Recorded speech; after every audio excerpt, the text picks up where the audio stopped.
guys! Welcome back to my channel. Kamusta? Ang tagal ko na hindi nag-vlog. So, quick update. It's already my 38 weeks of pregnancy. Kahapon, galing kami ng asawa ko sa check-up. And nung pagka-check ng OB ko, 3 to 4 cm na daw ako. Pero wala pa akong active labor.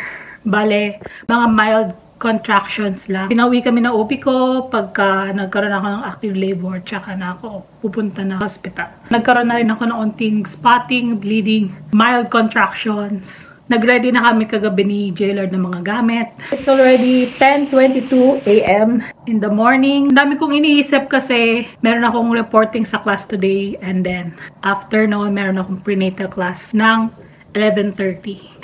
Hindi pa tapos yung class ko. And of course, si Jaylord naman, si husband, is pinapunta ko muna siya ng work. Kasi wala pa naman yung active labor. Nag-ready na kami nung yung stroller niya, car seat, yung bags na dadalhin namin sa hospital. Waiting na lang talaga kami lumabas si Babe. Ipatapos yung class. Hi guys, so I was supposed to go to or attend my prenatal class at 11:30, but parang ayoko na lumabas. Kahit malapit lang yung prenatal class ko, napag-desisyonan ko lang na maglakad para ma-exercise ako.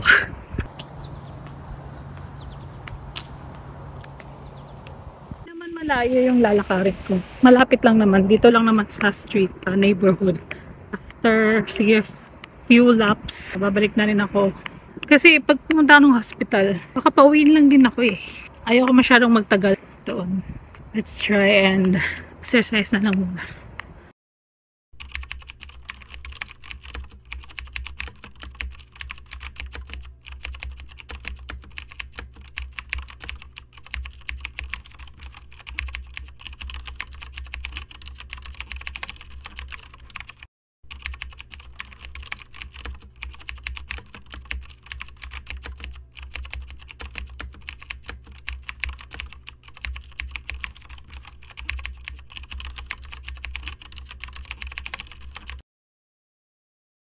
Hi guys! So yun na nga, hindi pa rin ako nanganganak. So ang ginawa ko ngayon is naglakad ako sa bahay hanggang sa pinakadulo ng street namin, which is yung Lakeshore. Yung dulo, ang haba ng nilakad ko para makapag-exercise. Bukas na yung surgery ko pero nag-try pa rin ako mag-exercise in hopes na makapag-natural birth ako. Wish me luck guys!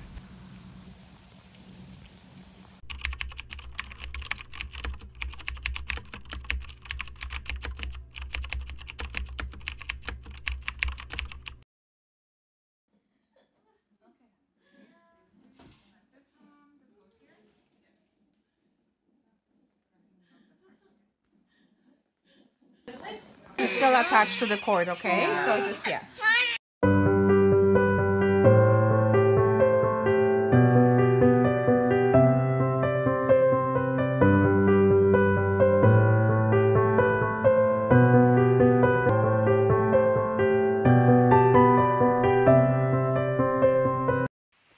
Hi guys, nandito na kami sa private room namin. Hindi na ako nakapag-vlog kasi pagod na.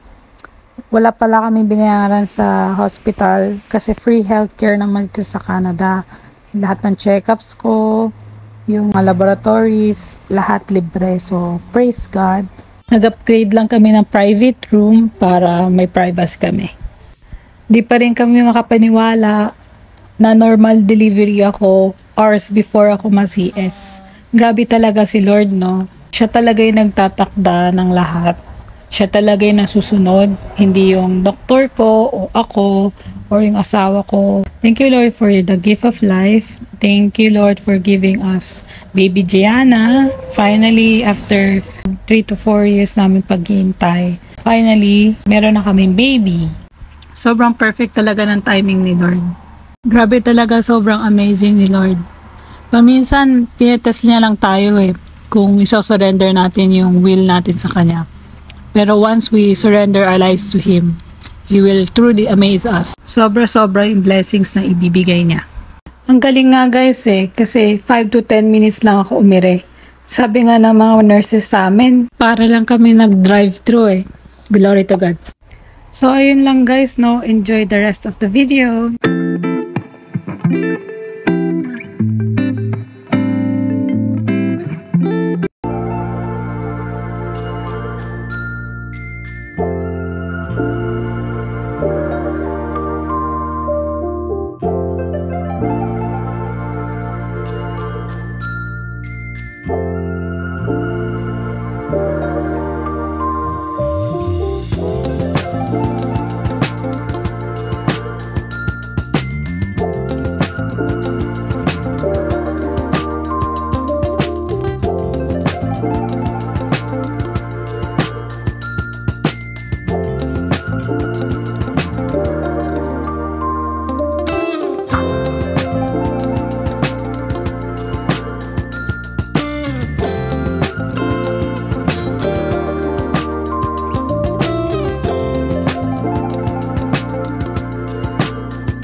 Walking in the neighborhood.